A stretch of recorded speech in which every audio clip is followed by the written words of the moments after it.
కర్నూలు జిల్లా నందవరం మండలం గురజాలలో తన పొలం సమస్యను అధికారులు పట్టించుకోవడం లేదని ఓ ఆర్మీ జవాన్ వీడియో విడుదల చేశారు. పంజాబ్ సరిహద్దుల్లో బీఎస్ఎఫ్ జవాన్గా పనిచేస్తున్న ఖలీల్ తన సమస్య చెప్పుకుంటూ సామాజిక మాధ్యమాల్లో వీడియో విడుదల చేశారు. అధికారులు స్పందించకపోవడంతో విషయం తెలుసుకున్న దేశాయ్ నెట్వర్క్ అధినేత గురురాజ్ దేశాయ్ జవాన్కు న్యాయం చేయాలంటూ తహసీల్దార్కు వినతి పత్రం ఇచ్చారు. జవాన్ అంటే తమకు గౌరవం ఉందని, సమస్య పరిష్కరిస్తామని తహసీల్దార్ హామీ ఇచ్చారు.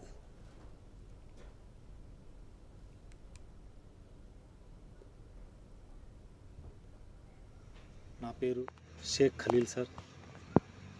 పారామిలిటరీలో జాబ్ చేస్తున్నా సార్. బీఎస్ఎఫ్ పంజాబ్లో డిప్లాయ్ సార్. సార్ మా అమ్మా నాన్న కూలీ నాలి చేస్తూ 1996లో 2 ఎకరాల పొలం కొన్నారు సార్. సర్వే నెంబర్ 193/B, ఖాతా నెంబర్ 330 సార్. 1996 నుండి 2022 వరకు మా దగ్గర ఆన్లైన్లో ఉంది. తర్వాత పాస్బుక్స్ ఉన్నాయి. తర్వాత పాస్బుక్లతో డాక్యుమెంట్స్తో లోను తీసుకున్నాం సార్. లోన్ తీసుకున్న డాక్యుమెంట్స్ ఉన్నాయి. 2022లో వైఎస్ఆర్ గవర్నమెంట్ రీసర్వే పెట్టింది సార్.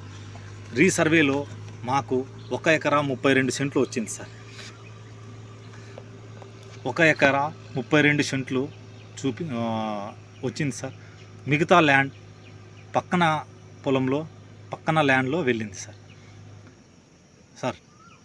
తర్వాత రెవెన్యూ డిపార్ట్మెంట్కి అర్జీ పెడితే మేము న్యాయం చేస్తామన్నారు సార్.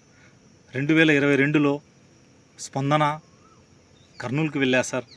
జిల్లా కలెక్టర్ ఆఫీస్ దగ్గరికి. వాళ్ళు మీకు న్యాయం చేస్తారు, రెవెన్యూ డిపార్ట్మెంట్ దగ్గరికి వెళ్ళండి, నందవరం మండలం రెవెన్యూ ఆఫీస్ వరకు. అక్కడ వెళ్ళినా ఇదే సార్. 2-3 సార్లు వెళ్ళా సార్ కలెక్టర్ ఆఫీస్ కలెక్టర్ దగ్గరికి. సార్ మిలిటరీలో జాబ్ చేస్తున్నారు, పారామిలిటరీలో ఈ విధంగా బార్డర్లో సరిహద్దుల్లో చేస్తున్నా సార్ అని. వాళ్ళు కలెక్టర్ ఆఫీస్ నుంచి మండలానికి ఫోన్లు చేస్తారు సార్. మేము న్యాయం చేస్తాం సార్, చేసి పంపిస్తామంటారు సార్. మళ్ళీ అదే విధంగా పట్టించుకోవడం లేదు సార్. జైన్ సార్.